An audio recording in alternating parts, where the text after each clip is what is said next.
I like that. My name is Ben Fox, and I'm the editor-in-chief for the 20th volume of the Richmond Journal of Law and Technology, or as we like to call it, JOLT. I'd like to start off by thanking you guys all for coming out tonight. This is our 20th volume celebration. This is something that this spring we started talking about and planning, and this has been kind of our baby. The chance to get people back from all the years, see how the journal's grown, and get a chance to meet everyone here. It's been wonderful. We appreciate all the support and it's great turnout tonight. So thank you guys.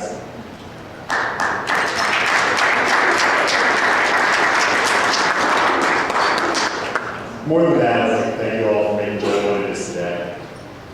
Thank you to our faculty advisors, both present and past, for your invaluable guidance. Thank you to the Dean's Office and the administration, whose support has been essential, both in setting up this event and for helping us run for these 20 volumes. Most importantly, thank you to all the JOLT members, past and present. Your skill, hard work, and industrious spirit have made the journal something we can all be proud of. And with good reason. Through the first 19 volumes, JOLT has established itself as one of the leading journals on the intersection of law and technology. The JOLT website receives over 6,000 unique visitors per issue. It's read in 70 different countries. In fact, this past spring, the High Court of Singapore heavily cited one of our articles in one of its judicial opinions. Yeah, who knew? Singapore. Thank you, Morgan, for setting this up. Great time. Additionally, JOLT's rating in the Washington Lee Journal rankings puts in the top 15% of legal journals. More impressively, it is the second most cited in judicial opinions in the fields of science, technology, and computing, as well as intellectual property. Additionally, I'd be remiss if I didn't mention that the team JOLT across the end zone is tied for first place in the law school flag football league.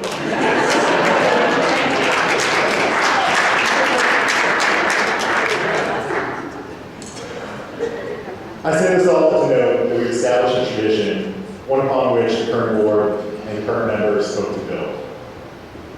This tradition traces back to the moment that JOLT went live in 1995, becoming the first law review in the world to publish exclusively online. One of the key guys behind that is Rick Klau. Rick is a partner at Google Ventures when it started all that. Previously, as Google product manager, he led an initiative on Blogger, Google+, and YouTube. He's been involved in numerous technology startups and has been an advisor on 3 presidential campaigns.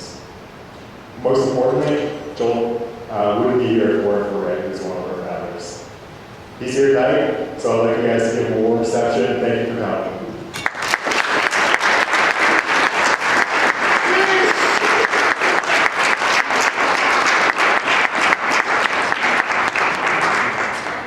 So I'll be honest, when we started this nearly 20 years ago, I don't know that any of us thought this far forward to what this would be. It's humbling. I mean, I should first say, this was not my doing, this was a team. It started, little known fact, we should thank Applebee's. There was an Applebee's in Northern Virginia. I mean, it was Applebee's, right, Ben? It was Ben Lay, myself, and Brendan Keene. All 3 of us were working in DC the summer after our first year that we started tossing around this idea over, I'm sure, jalapeno poppers or some similar delicious appetizer. And we started talking about what this thing might be. It was a topic we were interested in. There was no precedent for it at the law school. We didn't know any better than to be worried about that. We just thought this sounded like a neat idea. We took it to Dean Harbaugh after the end of the summer and said, we, like good law students, we've done research. We looked up and found some law journal articles about starting a law journal. And the rate for starting a law firm was about 18 months. we'd done the math and we said, all right, we're going to start this in our second year. We'll have our issue out middle of our third year. That's great. And Dean Harbaugh said, you have my support. This sounds like a great idea. We've got 8 months. I was sharing this story with a few of the JOLT editors this afternoon. We didn't understand why 8 months. We later found out, and I'll tell you why in just a second, but we're grateful that he gave us a limited time frame because when we did go live in April of '95, we beat Harvard by 3 weeks. We beat Michigan and BU by a month. And I think Stanford took another year to come online. I pulled the stats. I looked at American Bar Association's list of all of the law journals that publish, law reviews, law journals that publish online. Today, the number is over 450, and we were the first. And I say we, there was a team of friends of ours that we were able to convince to join this crazy idea. We couldn't promise academic credit, we couldn't promise that it would be worth anything on a resume because it didn't exist before we had the idea. But I'm thrilled to see, in addition to Ben here tonight, Holly was part of the original founding board, Eric and Warren followed us as we turned over the reins after our third year. So a note about that 8 months. Turns out that shortly before we published our first issue, Dean Harbaugh announced he was leaving. So the 8 months had nothing to do with him setting ambitious goals. It had everything to do with wanting the journal to come out before he left. And it was arbitrary, but thankfully, without that incentive, I think we would have taken every day of those 18 months and said, we've done well. An interesting thing, I don't know that I've shared this with anybody. Years ago, I was on the board of directors of a publishing company, and the VP of marketing and I were getting to know each other in the first board meeting I was attending in Minneapolis. And I'm asking, what have you done before you joined this company? He said, I used to work at West Publishing. I go, I remember West and West Law. And so we're talking about, I told him I used to be active in the legal profession, hadn't been at that point. And a couple of minutes go by, and he goes, well, tell me again where you went to law school. And I told him, he goes, when were you there? And give him the dates. And this light bulb goes off in his head, and he goes, we tried to kill you. Okay, I don't quite understand what that means, but billion-dollar company trying to kill you, that sounds kind of interesting. What do you mean? And he said, well, you didn't know it, but you guys were actually one of the biggest threats to us when you came out. Here's the issue. We were publishing only online, so there was no notion of page numbers for JOLT. But we were the first to confront this challenge, and we came up with a different way of citing to our publication, and it was with paragraph numbers. Somebody on the team, I think it was called Carlos, actually, who reached out to Harvard, who was the publisher of Blue Book, and said, you need to have a rule that tells people how to cite to electronic law reviews. And they said, yeah, that sounds great, why don't you guys write it? So we did. Well, at the time, West held a copyright on the pagination of the court opinions that they publish in their bound volumes. And they still saw that as one of their competitive advantages. They held copyright in it, so no one else could reproduce those page numbers without their consent, which obviously came with a price tag. And it dawned on them that if paragraph numbers became an accepted convention in legal publishing, that their copyright monopoly on pagination and court opinions would be worthless. Well, it turns out it did end up being worthless, that they lost the copyright case a few years later, but they actually had people working at West who were trying to undermine this ragtag group of law students who didn't know any better, to try and subvert, as it turns out, even the inclusion of that rule in the Blue Book, which I thought was kind of a fascinating side note to the experience that we went through. Fortunately, we didn't know any better, because I think we would have been a little nervous as we're about to launch into these legal careers to find out that West really wanted us to go away. I will say that we didn't get everything right. Far from it. Probably the most egregious mistake that we made, although I think it speaks volumes about who we were as law students, The hours and hours and months, I would guess, that we put into drafting the JOLT Constitution was probably not the best use of our time, particularly given the limited 8-month window that Dean Harbaugh had given us. I should have asked to see a copy of the Constitution today. In fact, I had been sitting in a file drive, and imagine it hasn't been seen since. It would be my guess. Am I right?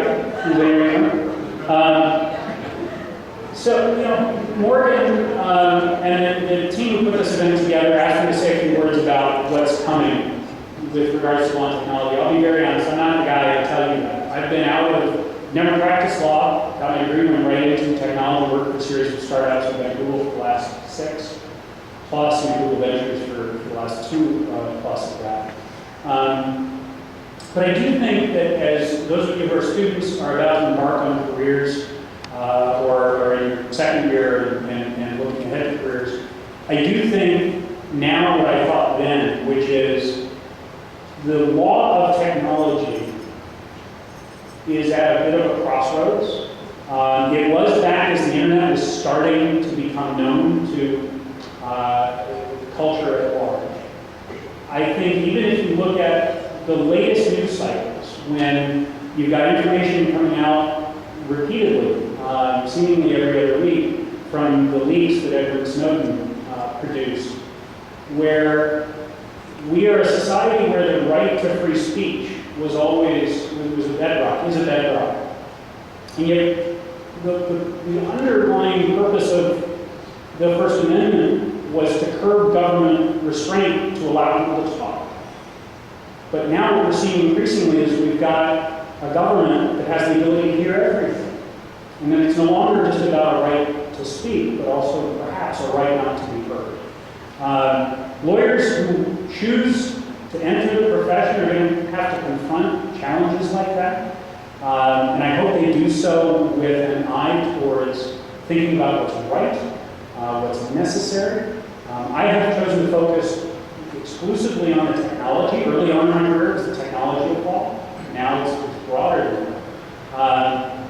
I also think something that bothered me back when I was a law student, something that I continue to see with some of the lawyers that I interact with, either as outside counsel for projects that I do at Google or some of the companies we've invested in, engaged outside lawyers. I hope that in your career arc, the profession finds a way away from the billable hour. Not because some arbitrary number of billable hours is a critical measure of effectiveness, but because that mode of doing business does not reward efficiency. And technology at its core is about finding efficiencies and empowering us to do more, to do it faster. Speed, something we've said at Google for a long time, speed is a feature. It is a benefit. Imagine if the technology you relied on cost more the longer it took. That's asinine. We need to find ways of investing in tools that let lawyers do what they're best at, which is think and apply critical reasoning and look for the challenges that haven't been addressed yet, but find ways to exploit those technologies and take advantage of the efficiencies that can be uncovered. That would be the hope I have as I watch the profession progress. I want to thank all of you over the years for committing your time to the thing that we started. My name is often associated as the founder, and again, it wasn't me, it was a team. We worked our butts off. We didn't know what we were doing, we didn't know any better. It is humbling to be in a room with so many of you who took what we did and made it better, made it bigger, made it what it is today. It's exciting to see so many of you who are students currently who are eager to take over the last 19 issues and make us proud of the next 20 to come. I'm not a hard guy to find online. Many of us aren't who are proud to call ourselves working law alums. Please take advantage of us. There is nothing that I enjoy more than getting an email or getting a phone call from a Richmond alum who's either looking for help or is asking for input about if it's something to do with JOLT. I know many of us would be thrilled to continue to contribute to where JOLT is headed. So thanks all for coming out tonight. Thank you for having me. Thank you for giving me the excuse to come back to campus. I should do it more often. But really great to be out here in California. So thanks very much for coming. Please return your drinks and your food, and hopefully we'll see you again at another event like this at the next one. Thanks, everyone.